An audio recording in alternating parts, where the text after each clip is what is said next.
señor Hugo Dolmetsch, presidente de la Corte Suprema de Justicia, señor Osvaldo Andrade, presidente de la Cámara de Diputados, señor Eduardo Frei, expresidente de la República, señor Ricardo Lagos Escobar, expresidente de la República, señor Sebastián Piñera Echenique, expresidente de la República, señor Pío García Escudero, presidente del Senado de España, señora Leonor, familia del presidente Patricio Aylwin, señoras parlamentarias, señores parlamentarios, ministros que nos acompañan, amigos y amigas.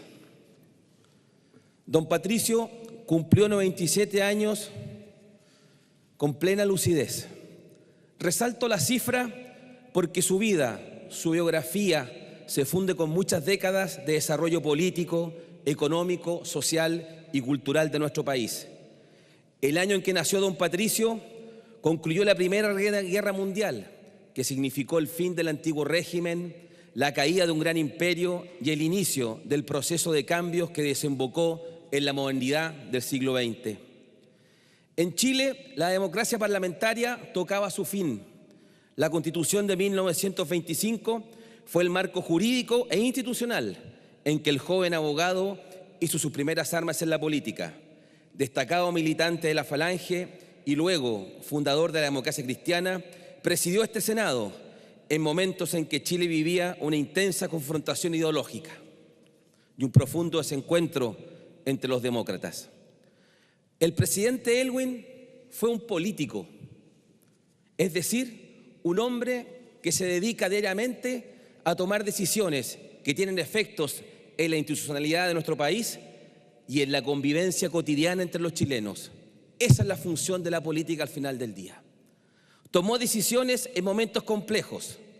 Será la historia quien juzgará dichas decisiones, pero podemos afirmar que siempre actuó de acuerdo a sus convicciones y valores. El gran legado de don Patricio no pasa tanto por su vida partidaria, que la tuvo, o por su presencia en este Senado, que ciertamente fue significativa. El gran legado de don Patricio Aylwin fue haber encabezado el proceso de transición a la democracia en nuestro país, el difícil tránsito del autoritarismo a la consolidación democrática. Fue uno de los políticos más activos en la campaña del no, como un primus inter pares, como líder de una coalición que se constituyó de manera más bien pragmática, con una meta concreta que era derrotar al dictador en un plebiscito, y de la que él fue su principal jefe político.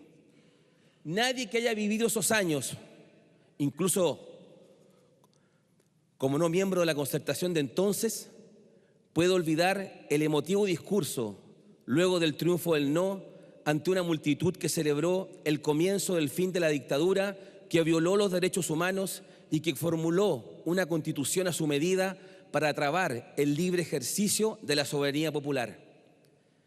El presidente Aylwin supo navegar en esas aguas.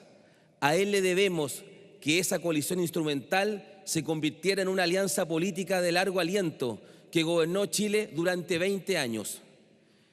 Ha sido la coalición política más exitosa en la historia de la República, por lo que mucho que se cambió el país a lo largo de nuestros gobiernos. Recordemos lo que era Chile en 1990.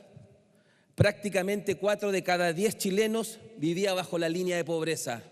4 de cada 10 connacionales eran pobres en Chile. La inflación superaba el 30% y teníamos un magro ingreso per cápita de $2.700.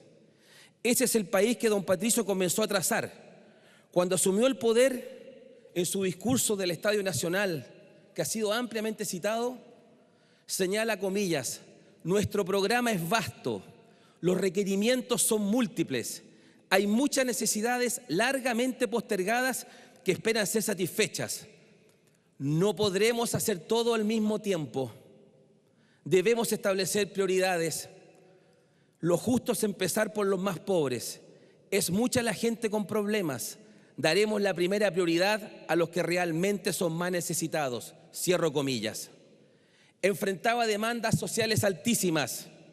Ante ellas fue responsable económica y socialmente y demostró que se era capaz de administrar el país y de ser exitoso tanto respecto al crecimiento de la economía como en la búsqueda de la equidad con responsabilidad y sin populismo.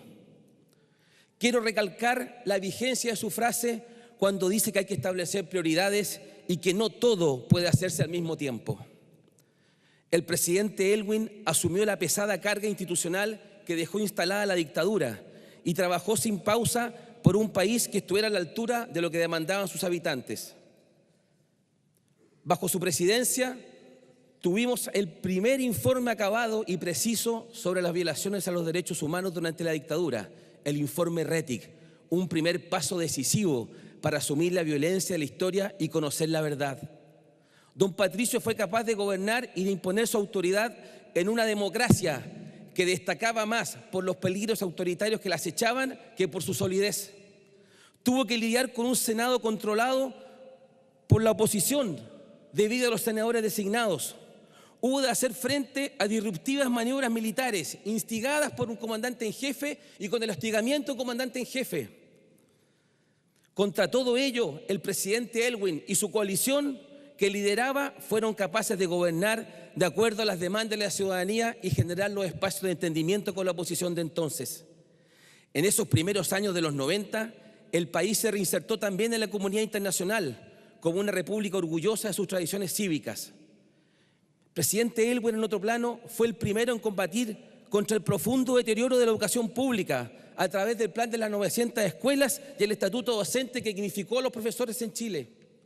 Fue también el artífice de la primera reforma tributaria en democracia, que buscaba el mismo objetivo de lo que hicimos en este gobierno, brindar al Estado las herramientas necesarias para combatir la pobreza y la desigualdad. Creó el Servicio Nacional de la Mujer, la Comisión Nacional de Asuntos Indígenas y la primera ley ambiental. Todo esto en los años de la transición de la democracia. Y suscribió los primeros acuerdos de integración económica, signos claros de que el país superaba el aislamiento internacional. Encuentro que es una herencia maciza para 4 años de gobierno, de cualquier gobierno, más aún para un gobierno de transición. Y de esa herencia mantenemos nítidamente la imagen del hombre ponderado que ejercía su autoridad conforme al mandato que le entregó el pueblo, que ordenó una coalición muy diversa y que logró afianzar un régimen democrático amenazado por la tentación autoritaria de quienes perdieron el poder. Revisitando lo que fue el gobierno de don Patricio, con sus enormes demandas sociales y de justicia por una parte, así como las severas restricciones en materia de recursos y sobre todo restricciones políticas por el otro, creo que debemos estar orgullosos como chilenos de lo que hicimos como sociedad en estos años. Como pocas veces en la historia, el capital político de una coalición y de un gobernante fue tan bien utilizado y fue tan determinante para el futuro de un país. Los grandes desafíos del presente, gratuidad, reforma laboral, salud, usted nómbrelos, no nos los podemos plantear hoy día por lo realizado en aquel entonces, en esos 4 años clave de transición. El juicio de la historia siempre es complejo.